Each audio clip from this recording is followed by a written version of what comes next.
Hi, this is a continuation of the previous presentation that I had given on the introduction to complex analysis. Before we start with this presentation, a quick revision of what we discussed in the previous presentation. We had been introduced to the function of a complex variable in the previous presentation to begin with. So a function of a complex variable can be written in the form w equals f of z, where z is a complex variable.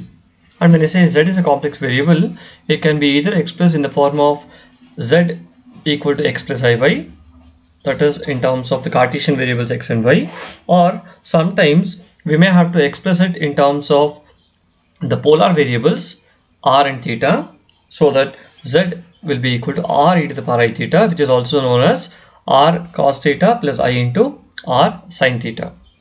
These are the two ways in which we can represent the complex variable z, and of course x and y and correspondingly r and theta are going to be the functions of real variables as such, right? So w equals f of z is called a function of a complex variable, and since w again can be a complex number, effectively w can be understood as w equals u plus iv, where u and v are once again real variables. And of course x and y are called the real and imaginary parts respectively of z, and correspondingly u and v are called the real and imaginary parts of w, that is equal to f of z. So throughout our discussion we follow the same convention. So when I say z equals x plus iy, x and y are the real and imaginary parts of z, and u and v are correspondingly the real and imaginary parts of w, that is equal to f of z. This is one thing that we'll have to remember. After that, we discussed a few examples wherein we understood how to express w, which is f of z, in terms of its real and imaginary u and v. So if, for example, w is z square, we simply replace z by x plus iy and simplify so that we can separate the real and imaginary parts, and accordingly we have u equals x square minus y square and v equals 2xy. Another example wherein we have taken w as 1 by z will give us u equal to x by x square plus y square and v equal to minus y by x square plus y square. However, at times it might be difficult for us or nearly impossible to understand z in terms of x plus iy, because if we do that, then w cannot be expressed as u plus iv. In such a case, we replace z with r e to the power I theta and simplify so that we can write w in terms of u plus iv. In such a case, we have u and v exclusively in terms of r and theta. For example, if we take w equals z to the power n, we see that taking z equals r e to the power I theta and simplifying will give us u equal to r to the power n cos n theta and v equal to r to the power n sin n theta. So to begin with, given any function of a complex variable, it is necessary for us to express it in terms of u and v, where u and v could be in terms of x and y or in terms of r and theta. So this has to be done when we are dealing with any function of a complex variable, right? Yeah. After that, we were introduced to the calculus of complex functions. So we can define limits, continuity and differentiability of a complex function. In particular, function w equals f of z is differentiable at a point say z equals z naught if the limit of f of z minus f of z naught by z minus z naught as z approaches z naught exists and is unique. And here it has to be remembered that when I'm looking for the limit of a complex function, then z approaches z naught in a two-dimensional plane, because of which it can approach z naught in infinitely many paths or through infinitely many paths. And for us to have this limit to exist, we must have that each of the limits taking paths in which z approaches z naught should give you the same value. So irrespective of the path chosen in which z approaches z naught, the limiting value should be the same, which effectively implies that the function w equals f of z is differentiable at z equals z naught. So as you can see, checking whether the limit of a complex function exists is going to be very tedious, as mentioned just now.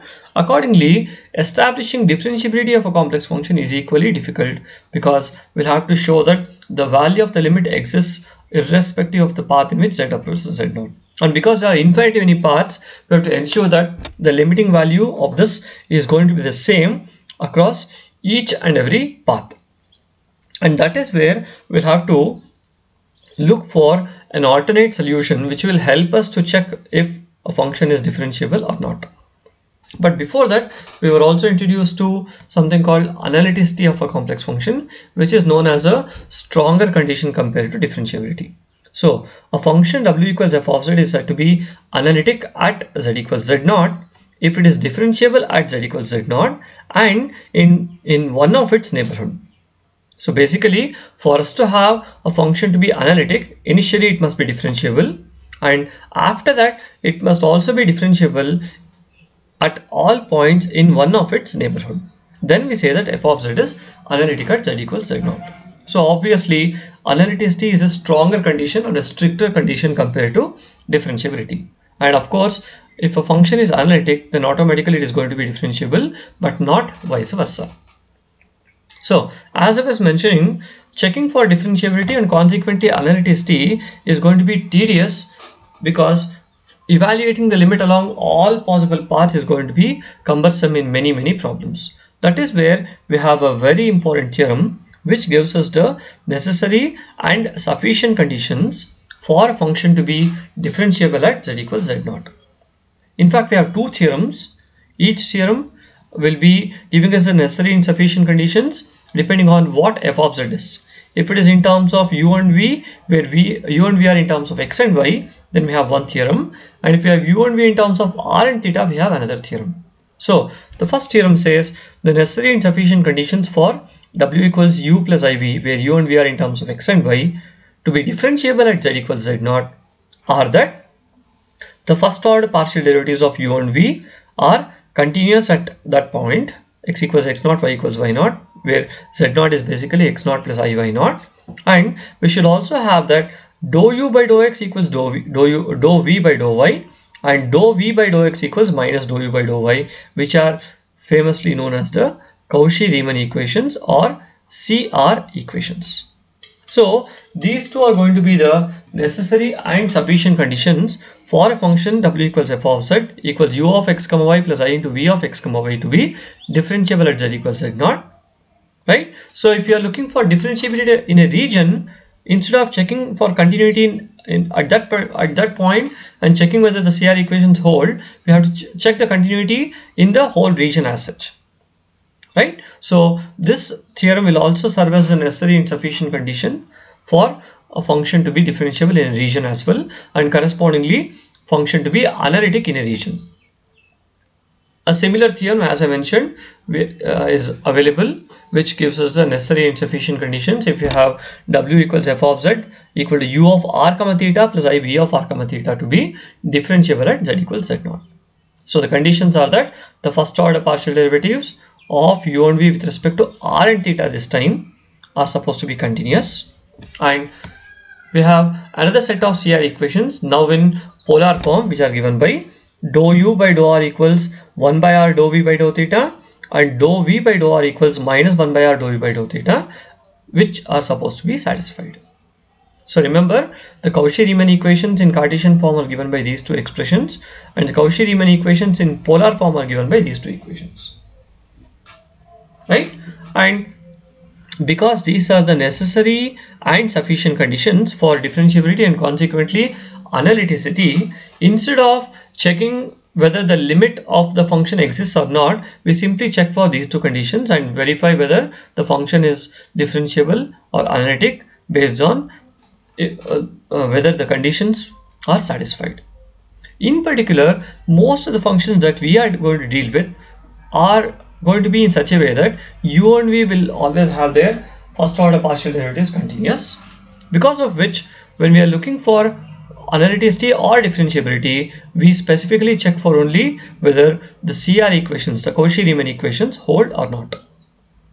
because we assume that the first condition is going to happen, because most of the functions that we are going to deal with will have their u and v in such a way that the first order partial derivatives are going to be continuous, right? So these two theorems play a very important role when we are checking for differentiability and analyticity as such. Now, keeping this in mind, we will proceed further in the today's session, where we look for properties of complex functions. And before that, we have a few notes.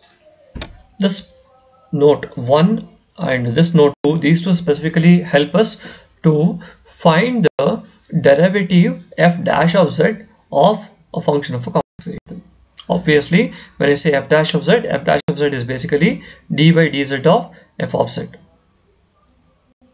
right? So if you are finding d by dz of f of z according to this expression, it is, first of all, it is also denoted by f dash of z, of course, and the expression for that is going to be dou u by dou x plus I dou v by dou x, or because the function is analytic, we can replace dou u by dou x by dou v by dou y and dou v by dou x by minus dou u by dou y, so that this will be the expression as such.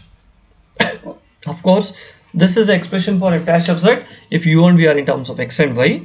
Similarly, if u and v are in terms of r and theta, f dash of z is going to be e to the power minus I theta into dou u by dou r plus I into dou v by dou r. So remember that these two expressions help us to find the derivative f dash of z provided the given function is analytic or differentiable. These are two very important notes. The third note talks about a procedure particularly to find f of z and consequently f dash of z, particularly if either the real part or the imaginary part is given.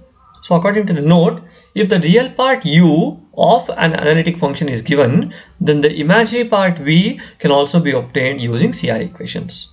What does it mean? If f of z is given to be an analytic function and we do not know the whole function f of z, instead we only know what its real part is, that is u is, then we can find out v based on the CR equations. Obviously, that can be done by using the CR equations as follows. First of all, these are the two equations, dou u by dou x equals dou v by dou y and dou v by dou x equals minus dou u by dou y. So these are the CR equations as we know. So if we are given u, then we can find out v by first differentiating partially u with respect to x and with respect to y, and then correspondingly integrating that expression with respect to y and with respect to x accordingly, and that will give us v. So if u is given, we can find out v and consequently f of z, and similarly if v is given, we can find out u the same way. So for us to have the whole function which is analytic as such, it is sufficient to have either its real part or imaginary part. That is one thing that has to be known. So once we know f of z, correspondingly we can find out f dash of z as well, or otherwise we can find out f dash of z using the first two notes.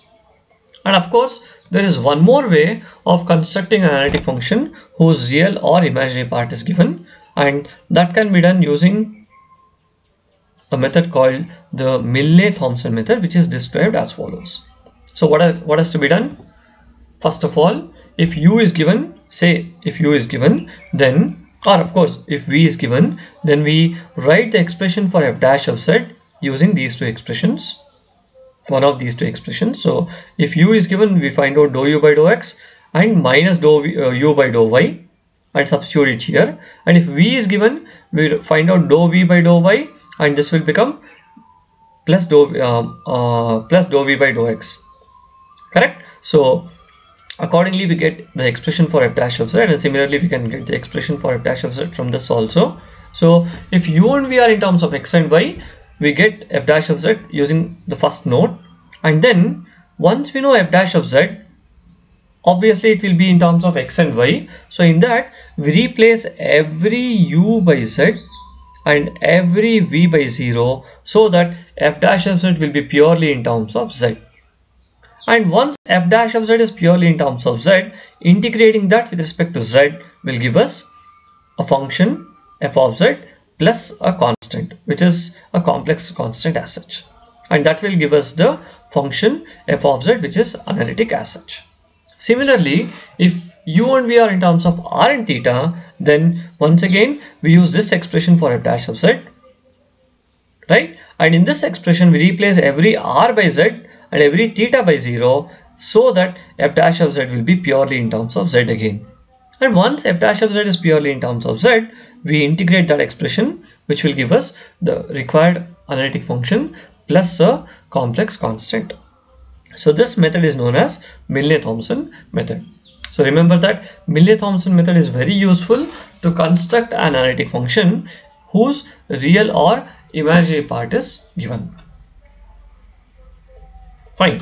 Now we look at some of the very important properties or applications of analytic functions. In particular, we use analytic functions to construct or find or establish harmonic functions as such. So first of all, what is a harmonic function? A function g of x comma y is said to be a harmonic function if it satisfies the Laplace's equation del square phi equal to 0. And what is del square phi or Nabla square phi? Nabla square phi is basically dou square phi by dou x square plus dou square phi by dou y square equal to 0. So if g satisfies this equation, that is, if dou square g by dou x square plus dou square g by dou y square equal to 0, then we have g of x comma y to be a harmonic function. Of course, if g is not in terms of x and y but in terms of r and theta, the corresponding check would be this expression dou square phi by dou r square plus dou square 1 by r dou phi by dou r plus 1 by r square dou square phi by dou theta square equal to 0. This expression, this one, and correspondingly this expression is known as the Laplace equation in 2 dimensions. So if a function g of x comma y satisfies the Laplace's equation, then it is going to be called a harmonic function. For example, if g of x comma y is x square minus y square, you can easily verify that dou square g by dou x square is 2 and dou square g by dou y square is minus 2, so that adding the 2 will give us 0, and consequently g of x comma y is going to be a harmonic function. Right? Now we will use the concept of analyticity to claim harmonicity accordingly, and that is based on this theorem. The theorem says if we have a function f of z equal to u of x comma y plus I into v of x comma y analytic, then it so happens that its real and imaginary parts are going to be harmonic in nature. And what does it mean? It simply means that u will satisfy the Laplace's equation and v also will satisfy the Laplace's equation. That is, dou square u by dou x square plus dou square u by dou y square equal to 0, and dou square v by dou x square plus dou square v by dou y square equal to 0. Similarly, if u and v are in terms of r and theta and f of z is analytic, then correspondingly u and v are going to be harmonic in nature. That is, they will satisfy the Laplace equation in polar form as such, as you can see here. This is a very important theorem which will automatically imply that a function is harmonic provided it is going to be the real part or imaginary part of an analytic function as such. Quickly, now we'll move on to another definition which talks about something called a harmonic conjugate. What is a harmonic conjugate? A function v of x comma y or v of r comma theta is said to be a harmonic conjugate of another function u of x comma y or u of r comma theta if, first of all, v of x comma y is a harmonic function and we have the CR equations holding for u and v. So if these two conditions both are satisfied, then we say that v is a harmonic conjugate of u. right? So what do you mean by this? V is a harmonic conjugate of u if first of all V itself is a harmonic function and u and V satisfy the CR equations. And when I say CR equations, if u and v are in terms of x and y, then the CR equations are these. Correspondingly, for u and v in terms of r and theta, the equations to be satisfied are going to be these. So this is how we define the harmonic conjugate of a function as such. And very importantly, remember that if v is a harmonic conjugate of u, it is not necessary that u is a harmonic conjugate of v. Understand this by giving your own examples. Maybe you'll be able to appreciate the definition better as such. Okay, now this is how we define a harmonic conjugate, and we have a theorem which ensures that a function v is going to be a harmonic conjugate of u, and that theorem is stated as follows. If f of z equals u plus iv is an analytic function, then v is going to be a harmonic conjugate of u. This is what the theorem says. The proof of this is very trivial, because if f of z is analytic, then automatically the CR equations hold, and we know that u and v are going to be harmonic functions in nature, and u and v are harmonic functions, and because the CR equations hold, automatically v is going to be a harmonic conjugate of u as such. Okay, so this is how you can claim that a function v is a harmonic conjugate of another function u. So this is another straightforward application of a function which is analytic in nature. And there is one more beautiful application of or consequence of analytic functions, which is stated as a theorem as follows. If f of z equals u plus iv is an analytic function in a domain D of the complex plane, then the families u equals c1 and v equals c2 represent orthogonal families of curves. What do you mean by orthogonal families of curves? When you have two families of curves, then they are said to be orthogonal families or orthogonal trajectories of each other if every member of the first family is orthogonal to every member of the second family. Or in other words, if every member of the first family intersects at right angles with every member of the second family whenever they intersect, then we say that u equals c1. If the first family is u equals c1, the second family is v equals c2, then we say that u equals c1 and v equals c2 are orthogonal trajectories of each other. And now the theorem says if f of z is equal to u plus iv is an analytic function, it so happens that u and v are orthogonal families of curves, or they represent orthogonal trajectories of each other. For example, I will take a very trivial example. Of course, to understand, such examples are very much needed. If I take f of z equals z, which is basically x plus iy, then automatically we have u equals x and v equals y, and it can be easily verified that f of z, which is z, is analytic everywhere in the complex plane. Remember that if a function f of z is analytic in the complex plane, it is called I repeat, if f of z is an analytic function everywhere in the complex plane, then we say that f of z is an entire function. So what do you mean by an entire function? An entire function is a function which is analytic everywhere in the complex plane. So if f of z equal to z, as I said, this is an example of an entire function. Now coming back to the example, because it's an entire function, it is analytic everywhere in the complex plane, and if I take its real and imaginary parts, we see that u is going to be simply x and v is going to be just y. And if you look for the geometry of these two families of curves, namely u equals c1 and v equals c2, you can see that u equals c1 represents all straight lines in the w plane parallel to y-axis, and v equals c2 represents the family of all straight lines parallel to x-axis. So that means when you look for understanding the geometry of U and V, you see that, one second,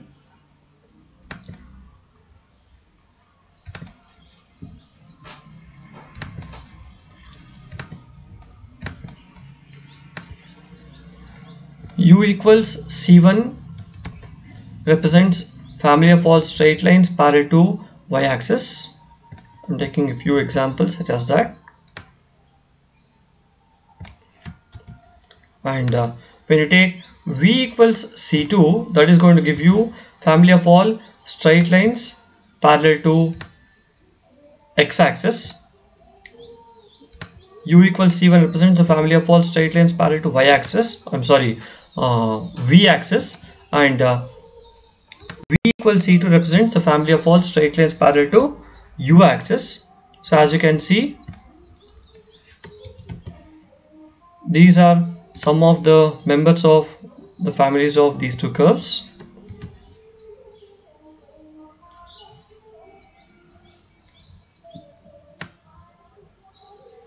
So as you can see,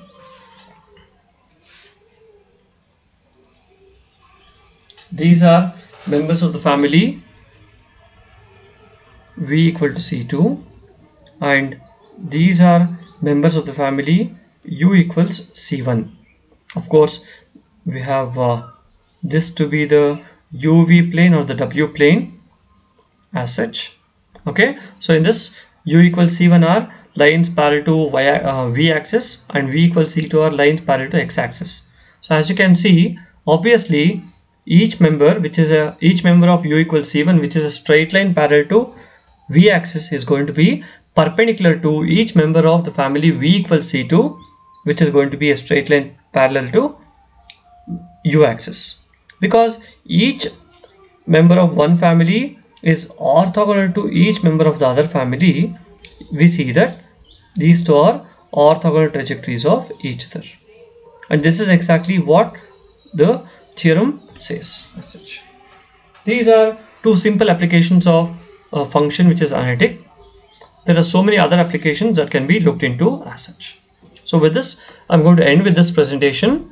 In the next presentation, we'll look at some of the important exercise problems that can be carried out based on what we have discussed till now. Right? With this, I'm going to end with this presentation. Thank you.